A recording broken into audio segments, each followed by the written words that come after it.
Hello guys. So ഞാൻ എൻ്റെ സൈക്കോളജീൻ്റെ degree complete ചെയ്തു. Recently, 2 days before I got my certificate, provisional certificate and mark list, and maybe Feb ആകുമ്പോഴത്തേ കോൺവൊക്കേഷനിൽ I will be getting my final mark sheet. So ഞാൻ എൻ്റെ UG ആയിരുന്നു ഇഗ്നൂൻ്റെ അണ്ടറിൽ ചെയ്തത്. സോ ഞാൻ എൻ്റെ എക്സ്പീരിയൻസ് ഷെയർ ചെയ്യാൻ വന്നതാണ്. ഞാനിവിടെ ഒരാൾക്ക് നെഗ് അടിക്കാനോ അല്ലെങ്കിൽ ഒരാളെ ഡീമോട്ടിവേറ്റ് ചെയ്യാൻ വേണ്ടിയിട്ടല്ല ഈ വീഡിയോ ഉണ്ടാക്കുന്നത്. I just want to show you the real picture which is happening in IGNOU. Okay. So ഞാൻ ഇഗ്നൂവിൽ അഡ്മിഷൻ എടുത്ത BA സൈക്കോളജി ഓണേഴ്സിനായിരുന്നു. കോവിഡിൻ്റെ ടൈമിലായിരുന്നു അഡ്മിഷൻ എടുത്തത്. ആൻഡ് കോവിഡിൻ്റെ ടൈമിൽ മെയിനായിട്ട് അഡ്മിഷൻ എടുക്കാനുള്ള കാരണം, ഇൻസ്റ്റെഡ് ഓഫ് റെഗുലർ ഇതിന് പോകാനുള്ള കാരണം എന്ന് പറയുമ്പം എനിക്ക് കോവിഡായിരുന്നു. റെഗുലർ കോളേജസിലും ഓൺലൈൻ ക്ലാസ്സസ് ആയിരുന്നു നടത്തുന്നത്. ഞാൻ കേട്ടിട്ടുണ്ടായിരുന്നു ദാറ്റ് ഇഗ്നോം ഓൺലൈൻ ക്ലാസ്സസ് ആണ് നടത്തുന്നത്. So there is no difference, right? So ഞാൻ ആ ടൈമിൽ ഒരു വാശിപ്പുറത്ത് എന്താണ്, വീട്ടിലെല്ലാവരും പറഞ്ഞു ഇഗ്നോ എടുത്തോ, അതായിരിക്കും നല്ലത് എന്നൊക്കെ. അപ്പോൾ ഫീയും കുറച്ചാണല്ലോ റെഗുലറിനെ ഇത് ചെയ്തിട്ട് comparatively. So I was like okay, നമുക്കത് ചെയ്യാമെന്നൊക്കെ പറഞ്ഞിട്ട് ഞാൻ അഡ്മിഷൻ എടുത്തു. I took admission and 3 to 4 months കഴിഞ്ഞിട്ടാണ്, എനിക്കിതിനെപ്പറ്റി ഒരു ഐഡിയയും ഇല്ല. എങ്ങനെയാണ് കണക്ട് ചെയ്യേണ്ടത്, എവിടെയാണ് കണക്ട് ചെയ്യേണ്ടത്, ആരോടാ സംസാരിക്കേണ്ടത്, ഒരു ഐഡിയയും ഇല്ല. സോ ആഫ്റ്റർ 3 to 4 months എനിക്ക് ഒരു ഇമെയിൽ വന്നു സെയിങ് ദാറ്റ് എൻ്റെ അഡ്മിഷൻ കൺഫേംഡ് ആയിട്ടുണ്ട്. ആൻഡ് ഇനി എനിക്കിനി അസൈൻമെൻറ്റ്സും കാര്യങ്ങളൊക്കെ അങ്ങനെ ഒരു വിയർഡ് കൈൻഡ് ഓഫ് മെയിലായിരുന്നു. ടെക്സ്റ്റ് ബുക്സ് ഒന്നും എത്തിയില്ല, പക്ഷേ ഇമെയിൽ വന്നിട്ടുണ്ടായിരുന്നു. പിന്നെ ഒരു വാട്സപ്പ് ഗ്രൂപ്പിലോട്ട് ഞാൻ RC കലൂരിൻ്റെ അണ്ടറിലായിരുന്നു എൻ്റെ ഫസ്റ്റ് ജോയിൻ ചെയ്തത്. സോ അത് കഴിഞ്ഞിട്ട് ഞാൻ അസൈൻമെൻറ്റ്സിൻ്റെ ക്വസ്റ്റ്യൻസ് ഒക്കെ നോക്കി ഒരു വാട്സപ്പ് ഗ്രൂപ്പ്, ടെലീൻ്റെ ത്രൂ ഞാനൊരു ഗ്രൂപ്പ് ജോയിൻ ചെയ്തു. അത് കഴിഞ്ഞിട്ട് അസൈൻമെൻറ്റ്സ് ഒക്കെ എഴുതി തുടങ്ങി. എന്നിട്ട് ആ ടൈമിൽ കോവിഡ് കാരണം അവിടെ അസൈൻമെൻറ്റ്സ് കൊണ്ടെത്തിക്കാനോ അല്ലെങ്കിൽ മെയിൽ ചെയ്യാനുള്ള ഒരു ഓപ്ഷൻ ഇല്ലായിരുന്നു. സോ കലൂർ ഞങ്ങളോട് പറഞ്ഞത് ഈ എഴുതി കഴിഞ്ഞിട്ട് അതിൻ്റെ ഒരു സ്കാൻഡ് കോപ്പി, അതൊരു PDF ആക്കിയിട്ട് അവർക്ക് മെയിലായിട്ട് സെൻഡ് ചെയ്യണം എന്ന് പറഞ്ഞിട്ടുണ്ടായിരുന്നു. സോ അതൊക്കെ ചെയ്തു. എക്സാമൊക്കെ വന്നു, എക്സാമൊക്കെ എഴുതി. പിന്നെ എൻ്റെ സെക്കൻഡ് ഇയറിലായിരുന്നു എനിക്ക് എറണാകുളത്ത് നിന്ന് ഞാൻ കോഴിക്കോടിലോട്ട് ഷിഫ്റ്റ് ആകുമായിരുന്നു. So what I did was I change my RC to from Kaloor to RC Vadakara. Okay. So അതും എവറിത്തിങ് വാസ് സ്മൂത്ത്. ഇങ്ങനെ എന്തോ NOC ഒക്കെ ഉണ്ടാക്കിയിട്ട് അങ്ങോട്ട് സബ്മിറ്റ് ചെയ്യണം എന്നൊക്കെ പറഞ്ഞു. ഞാൻ ചെയ്തു. ഒരു സ്മൂത്തായിട്ട് പോവായിരുന്നു second year. Because first and second year നമ്മളിപ്പം ചില്ലായിട്ടുള്ള ഒരു മൂഡാണല്ലോ. അത് കഴിഞ്ഞിട്ടാണ് ഇഷ്യൂസ് സ്റ്റാർട്ട് ചെയ്തത്. ബിക്കോസ് സെക്കൻഡ് ഇയർ തീരാനായി, ഫസ്റ്റ് ഇയറിൻ്റെ അസൈൻമെൻറ്റ് മാർക്ക് ഇതുവരെ അപ്ഡേറ്റഡ് അല്ല, ഫസ്റ്റ് ഇയറിൻ്റെ പ്രാക്ടിക്കൽസ് ഇതുവരെ നടന്നിട്ടില്ല, ഒന്നും മനസ്സിലാവുന്നില്ല. ഓക്കെ. റെഗുലർ ആയിട്ടുള്ള എൻ്റെ ഫ്രണ്ട്സൊക്കെ വേറെ വേറെ കോളേജസിൽ ജോയിൻ ചെയ്തേ അവർ സെക്കൻഡ് ഇയർ ഫിനിഷായി തേർഡ് ഇയറിലോട്ട് കയറി അവർ ഇൻറ്റേൺഷിപ്പിന് പോവാൻ. ഇവിടെ എനിക്ക് എന്താ ഇൻറ്റേൺഷിപ്പും കൂടി അറിയാനുള്ള ഒരു സിറ്റുവേഷൻ ആയിരുന്നു. സോ അങ്ങനെയായിരുന്നു എൻ്റെ ഓരോരോ ഇഷ്യൂസ് സ്റ്റാർട്ട് ചെയ്തത്. സോ ഞാൻ ഫസ്റ്റ് മുതൽ തന്നെ പറയാം എന്തൊക്കെയാണ് ഇഗ്നോയിലുള്ള ഇഷ്യൂസ് എന്ന് പറയാം. ഓക്കെ. ഫസ്റ്റ് വേണമെങ്കിൽ ഞാൻ നല്ല കാര്യങ്ങൾ പറയാം. നിങ്ങൾക്ക് ഇപ്പം നിങ്ങളൊരു ഹൗസ് വൈഫ് ആയിരിക്കോട്ടെ, അല്ലെങ്കിൽ ഒരു വർക്കിംഗ് പേഴ്സണൽ ആണ്, and you want to get a degree with cheap fees and staff, it's a good option. നിങ്ങൾക്കത് ചെയ്യാം. നിങ്ങൾക്കൊരു നല്ലൊരു ഓപ്ഷനാണ് ഇഗ്നോ. പക്ഷെ അതിന് എത്രയോ കോൺസ് ഉണ്ട്. അപ്പോൾ ആ കോൺസ് ഡിസ്കസ് ചെയ്യാൻ വേണ്ടിയിട്ടാണ് ഞാൻ ഈ വീഡിയോ ഉണ്ടാക്കുന്നത്. As a experience person, may be I will be able to help you. Okay. So first and the foremost is less structured ആണ് ഇഗ്നോ. ലെസ് സ്ട്രക്ചർ എന്ന് പറഞ്ഞാൽ ഒരു ഐഡിയ, ആരോട് കോണ്ടാക്ട് ചെയ്യണം, എങ്ങനെ കോണ്ടാക്ട്, ഞാൻ നേരത്തെ പറഞ്ഞില്ല, അങ്ങനത്തെ ഒരു സിറ്റുവേഷനിലായിരിക്കും. ഇവർ പറയും നിങ്ങൾക്ക് ഓൺലൈൻ ക്ലാസ്സസ് അല്ലെങ്കിൽ ഓഫ്ലൈൻ ക്ലാസ്സസ് ഉണ്ടാവും ഓൺ വീക്കെൻഡ്സ്. ഞങ്ങൾ കോവിഡിൻ്റെ ടൈമിൽ അവർ പറഞ്ഞു ഓൺലൈൻ ക്ലാസ്സസ് ആയിരിക്കും വീക്കെൻഡ്സിൽ, വിച്ച് വി നെവർ ഗോട്ട്. പിന്നെ കോവിഡ് കഴിഞ്ഞപ്പോൾ അവർ പറഞ്ഞു ഓഫ്ലൈൻ ക്ലാസ്സസ് വീക്കെൻഡ്സിൽ ഉണ്ടാവും, which also we never got. We studied by our self. ഞങ്ങൾ ഒറ്റയ്ക്ക് സ്വന്തം ഇരുന്ന് പഠിച്ചിട്ട് മാർക്ക് കിട്ടിയ മാർക്കുകളാണിത്. ഒരു ടീച്ചറും ആരും ഒരു പ്രൊഫസറൊന്നും വന്നിട്ട് ഞങ്ങൾക്ക് ക്ലാസ് എടുത്തിട്ടൊന്നും തന്നിട്ടില്ല. ഒരു ക്ലാസ് ഞങ്ങൾക്ക് പ്രോപ്പർലി ഇതുവരെ കിട്ടിയിട്ടില്ല. I was from 2020 batch. Okay, അപ്പം ആ ടൈം മുതൽ തന്നെ എനിക്കില്ല, എനിക്കൊരു ഐഡിയയും ഇല്ല അതിനെപ്പറ്റി. ഓക്കെ, ഞങ്ങൾ സ്വന്തം തന്നെ ഇരുന്ന് പഠിച്ചിട്ടാണ് കിട്ടുന്നത്. അപ്പോൾ ഒരു സ്ട്രക്ചറിൽ ഒരു കാര്യവും ഇല്ല. ഓക്കെ, ഒരു ഗൈഡൻസ് തരാൻ ആരുമില്ല, ക്ലാസ്സസ് ഡെയിലി നടക്കില്ല, ഒരു ടീച്ചറുമായിട്ട് തന്നെ നിങ്ങൾക്ക് ഒരു കോണ്ടാക്റ്റ് ഇല്ല. ഇപ്പോൾ റീസെൻ്റ്ലി ആണ് ഞാനിപ്പം വടകരയിലോട്ട് ഷിഫ്റ്റ് ആയിട്ടാണ് എനിക്കൊരു ബേസിക് ആയിട്ടുള്ള ഞങ്ങളുടെ ക്ലാസ് കോർഡിനേറ്ററിനോട് കോൺടാക്ട് ചെയ്യാൻ തന്നെ പറ്റും.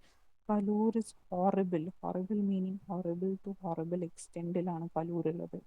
ഇതുവരെ ഐ ഹാവ് ഹേർഡ് ദാറ്റ് എൻ്റെ തേർഡ് ഇയർ കഴിഞ്ഞിട്ടാണ് എൻ്റെ ഫസ്റ്റ് ഇയറിൻ്റെ അസൈൻമെൻറ്റ് മാർക്ക് എൻ്റെ അപ്ഡേറ്റ് ആയി. ഞാൻ അത്രയ്ക്ക് അവരെ പിന്നാലെ നടന്നിട്ടാണ് അവരെൻ്റെ മാർക്ക് അപ്ഡേറ്റ് ചെയ്ത് തന്നത്.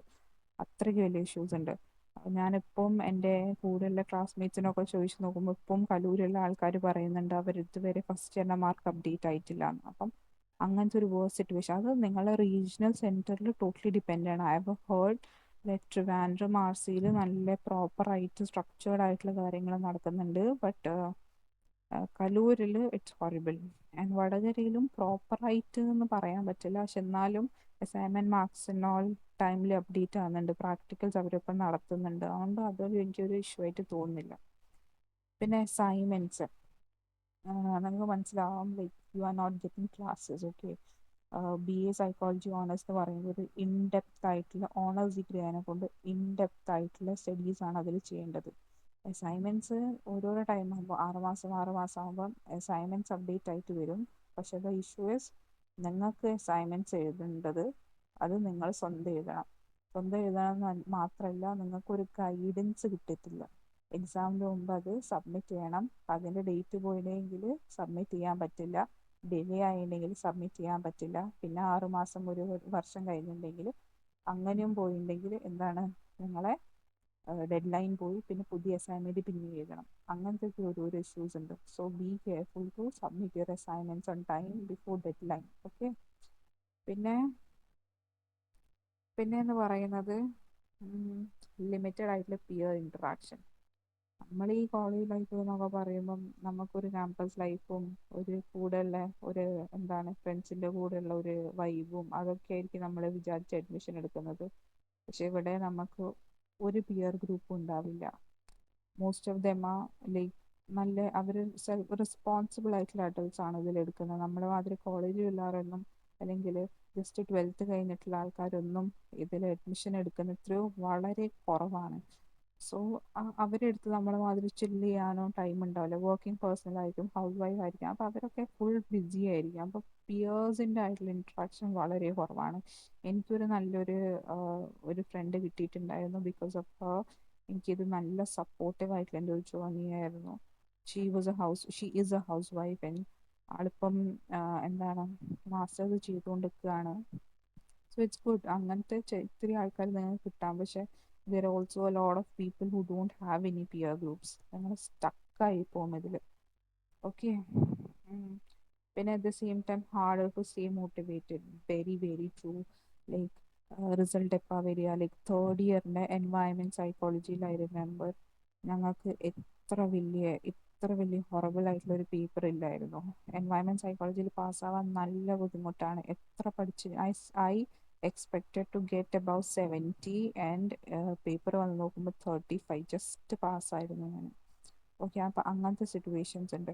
അപ്പം ഇതിൽ നമ്മളിപ്പം ഞാൻ കേട്ടിട്ടുണ്ട് ലൈക്ക് എത്രയോ ആൾക്കാർ 3 വട്ടം 4 വട്ടമൊക്കെ എക്സാം കൊടുത്തിട്ടും കൂടി പാസ്സാവുന്നില്ല. So it's really hard to stay motivated. ഒരു ടീച്ചേഴ്സ് ഇല്ല, അല്ലെങ്കിൽ ഒരു പിയർ ഗ്രൂപ്പ്സ് ഇല്ല. അപ്പം നിങ്ങളെ സപ്പോർട്ട് ചെയ്യാനും നിങ്ങൾക്ക് പറഞ്ഞു തരാനൊന്നും ആരുമില്ല. അപ്പം at the same time motivate ചെയ്ത് നിന്നിട്ട് നിങ്ങൾ ഡിഗ്രി വരെ എക്സ്ട്രാ എഫേർട്സ് എടുത്ത് എത്തുന്നതന്നെ നല്ല ബുദ്ധിമുട്ടുള്ള ഒരു കാര്യമാണ്. സോ ഇതിലൊരു മോട്ടിവേഷൻ അല്ലെങ്കിൽ ആ ഡിഗ്രി കംപ്ലീറ്റ് ചെയ്തെടുക്കണം, അത് ഹാർഡർ ആയിട്ടുള്ള ഒരു പ്രോസസ്സായിട്ട് മാറും നിങ്ങൾക്ക്. പിന്നെയെന്ന് പറയുമ്പം എന്ത് പറഞ്ഞിട്ടുണ്ടെങ്കിലും നമ്മൾ റെഗുലറായിട്ട് പഠിക്കുന്ന അത്ര വാല്യൂ അല്ല നമുക്കൊരു ഡിസ്റ്റൻ്റ് ആയിട്ട് പഠിക്കുമ്പോൾ വരിക. പ്രാക്ടിക്കൽസ് ആണെങ്കിലും പ്രാക്ടിക്കൽസ് ഒക്കെ എത്രയോ ഒരു എന്താണ് നിങ്ങളുടെ studies first of all it is dependent on your study centre. ഞാൻ തേർഡ് ഇയറിൽ നടക്കുന്ന സമയത്താണ് എൻ്റെ ഫസ്റ്റ് ഇയറിൻ്റെ പ്രാക്ടിക്കലും സെക്കൻഡ് ഇയറിൻ്റെ പ്രാക്ടിക്കലും തേർഡ് ഇയറിൻ്റെ പ്രാക്ടിക്കലും everything went with one flow. ഒരു മന്ത് ഡിഫറൻസിലായിരുന്നു എനിക്ക് ഈ 3 ഇയറിൻ്റെ പ്രാക്ടിക്കലും നടത്തി. അവർ ഓരോ ഇയർ നടത്തിയിട്ടില്ല. ഞാനിപ്പം കേട്ടിരിക്കുന്ന like they are doing it on timely basis, but എൻ്റെ ടൈമിൽ അങ്ങനെ ഇല്ലായിരുന്നതുകൊണ്ട് അത് ഭയങ്കര ബുദ്ധിമുട്ടായിരുന്നു. പിന്നെന്ന് പറയുന്ന കാര്യം എക്സാം സെൻറ്റേഴ്സ്. എൻ്റെ അമ്മോ, ഈ പ്രാവശ്യം കൂടി ലൈക്ക് എൻ്റെ എൻവയൺമെൻറ്റ് സൈക്കോളജിയിൽ എനിക്ക് മാർക്കില്ലായിരുന്നു. എനിക്കൊരു ചെറിയ ഡൗട്ട് ഉണ്ടായിരുന്നു ഞാൻ പാസ്സാവും. ഞാൻ പറഞ്ഞിട്ടില്ല, ഈ എക്സാമിൻ്റെ റിസൾട്ട് നല്ല ഡിലേ ആയിട്ടാണ് അവർ വെച്ച് തരിക. ലൈക്ക് ഈ എക്സാം ഞാൻ ജൂണിലായിരുന്നു എക്സാം എഴുതിയത്. ജൂലൈയിലായിരുന്നു തോന്നുന്നു എൻവയൺമെൻറ്റ് സൈക്കോളജിൻ്റെ പേപ്പർ.